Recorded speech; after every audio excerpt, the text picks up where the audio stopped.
And then he secured it onto the lashing points or the anchor points of the truck, okay? Since it was a wide load, he used warning markers fitted with lights as the day was overcast. It might be dark before he reached his destination. Okay, that's fine.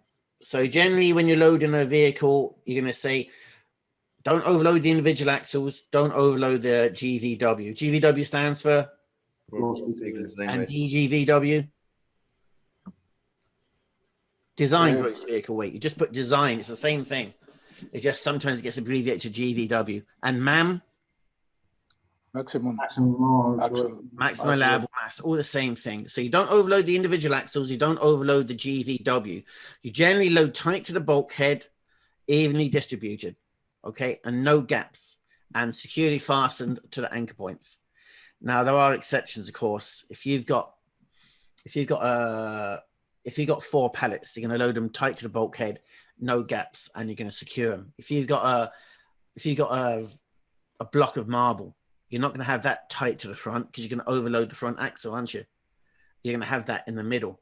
So you're going to have to think about how you're loading the truck. Anyway, when he was finished, he checked the lights and switched on the amber beacon bar on the cab and warning beacon on the truck to alert other road users of the wide load. Before leaving the port, Larry completed the consignment note and made sure to keep the correct copy for himself. Larry's route was along the N7 dual carriageway.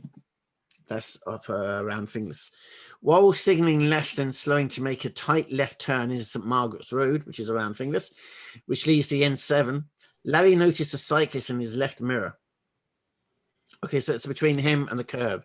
It's on his near side, isn't it? Yeah? Would you say it's on his near side? Just the curb, like. Yeah, near side is near the curb. So it's between him and the curb. It's on Larry's near side. The cyclist was beginning to move up the left side, the near side of the truck. So the cyclist is coming up him now. Larry continued to watch his left mirror. He muttered to himself, recalling how the previous day he had encountered a cyclist. And the previous day, the cyclist wearing reflective clothing, riding on the left-hand side in the city centre. Larry noticed the cyclist glancing over his right shoulder. Larry heard a horn blow and saw a car approach on the right side. The car was warning Larry that the rear overhang of the truck had swung into the bicycle's path. Doesn't make sense, does it? Larry noticed the cyclist glancing over his right shoulder, so it's on the left of him.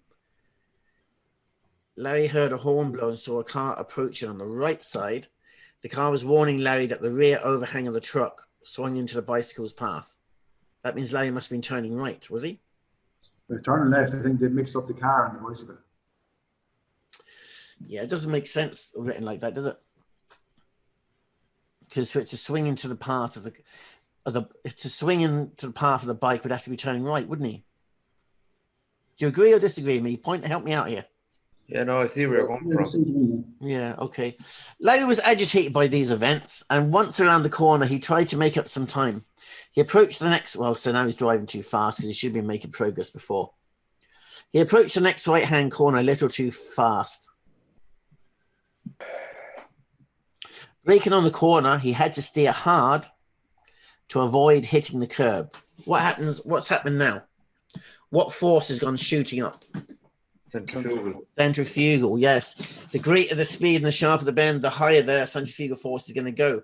Now that is putting strain on him as a human being. It's putting strain on the vehicle, the brakes, the tires, the suspension, and it's also putting strain on the environment, the road.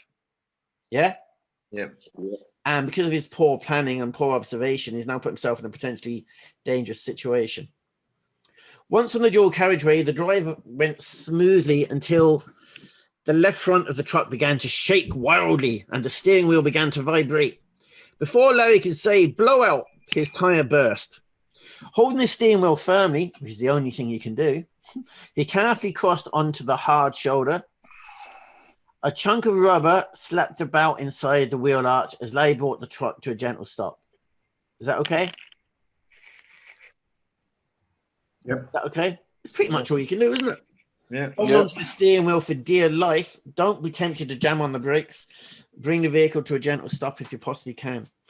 When the lorry was completely stopped, Larry put on his Keith. Blah, blah, blah, blah. When the lorry was completely stopped, Larry put on his high visibility vest and told his helper to remain seated while he got off to check the situation. He displayed his warning triangle and tried to stop traffic by waving his arms. Okay, there's a whole mess of things going wrong there. What should he have done before he got out the truck? Hazard lights. And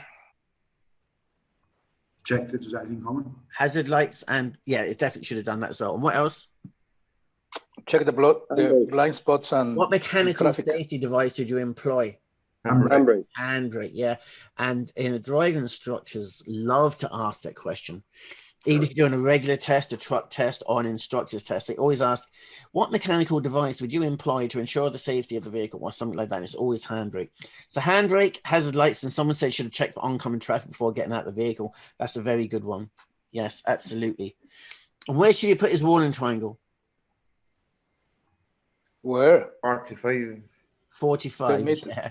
Now, there's no regulation for the space between the truck and the warning triangle in Irish rules of the road. Okay. In ADR, which is the movement of goods, you know, the movement of dangerous goods by road, it says 10 meters in front and back, which I think is terribly insufficient. In the English rules of the road, the UK rules of the roads, it says 45 meters, which I think is a bit more sensible. Okay. So officially, there is no official distance between your vehicle and the triangle. In ADR, it's 10 meters, but I would suggest you put one at 45 meters and then maybe another one at 65 meters if you have a spare triangle, okay? And he tried to stop the traffic by waving his arms. Is that okay? No. No. Why would you do that? Makes no sense at all. Do you have the authority to stop traffic? No. Paddy, tell me someone in authority who can tell you to stop your vehicle. Tell me someone who has the authority to stop your vehicle. A guard. Guard, emergency services, customs, all your emergency services. Jose? The lady on the school, the lollipop. Yes, the school warden, lollipop lady. Scott? Farmers and people People with animals. with animals. Perfect. Keith? He's not here today. Keith is here in spirit only. Keith? Yep, I'm here. Sorry. Other person that can tell you to stop your vehicle. Who we had so far? Police, We've had the guarder, yep. traffic wardens, We've had that one. Oh, school warden, not a traffic school warden. warden. Sorry. Had that one. Go on, you're doing well. The animals. Yep, we've had that one, and now we're looking for the one that I asked you for. Oh no. He's gone through them all. Come on. I'll be recording this, by the way, Keith. Can't think of any. Tell him, Flagman. Liam. I can't think of any more. Paddy. A flagman. Yes, flagman or pointsman. Well done. When he was unable to stop... so, if he was at an accident, do you have the authority to stop other traffic? You're at an accident. There's a big-ass accident, two cars on their sides on a blind bend. Do you have the authority to stop vehicles coming around the bend? Definitely. Authority, I said. No, you don't have the authority, but Yes, that's the grey area. You don't have the authority. You definitely should make a huge effort. I was on a bus 4 o'clock in the morning coming back from, I don't know where it was, about 4:30 in the morning. I was driving along. I'm in the country. I'm tipping along, and all of a sudden I saw 2 little white dots. I thought, what the hell is that? And I slowed down. And when I was about 10 feet away, I noticed there was a car sideways on the road. You know, young lads racing each other. One car rolled over, so they all jumped out that car into the other car and drove home and left that in the middle of the road. Happened outside a fella's house, so I know. He ran the emergency service, and he was standing out in the road with 2 mobile phones, you know, the lights on, and just waving around in a circle like that. And only for him, I would have been straight into that car. I would have been straight into. It was black, it was dark, no street lighting. It was a black car up on its side, so it was a dirty underneath anyway. Did he have the authority to stop my vehicle? No. But if he didn't, I'd have been in a serious accident myself. So you're going to have to work that one out yourself. Should you do it? Yeah, as long as you keep yourself safe and you keep someone else safe. Do you have the authority to do it? No. So, okay, I hope that helps. When he was unable to stop traffic, he got back into the truck and turned on his hazard warning lights. A bit late there. He then contacted the depot, and a repair truck soon arrived to fix the puncture. When the repair had been completed, Larry quickly checked on his load. I had a puncture once. I don't know if I told you this before. And I rung around. All my friends were busy. There were no spare buses. So I had to ring the emergency repair guys, and they come out because I couldn't let them down. It was a bus I was driving, and, you know, everyone knows me in the town. If I let them down, I'd be like slagged off forever. And that fella charged me 250 quid to replace that tire. Nothing I could do. I couldn't get bus from anywhere else. No one else could take the load. I had to pay that guy 250 quid to replace my tire. Well, I was sick. That was the whole money gone for that day anyway. As he got close to Kerry, he had to slap on his brakes to avoid hitting some sheep that were crossing the road. People, animals, authority to tell you to stop, yeah? The excavator rolled towards the cab.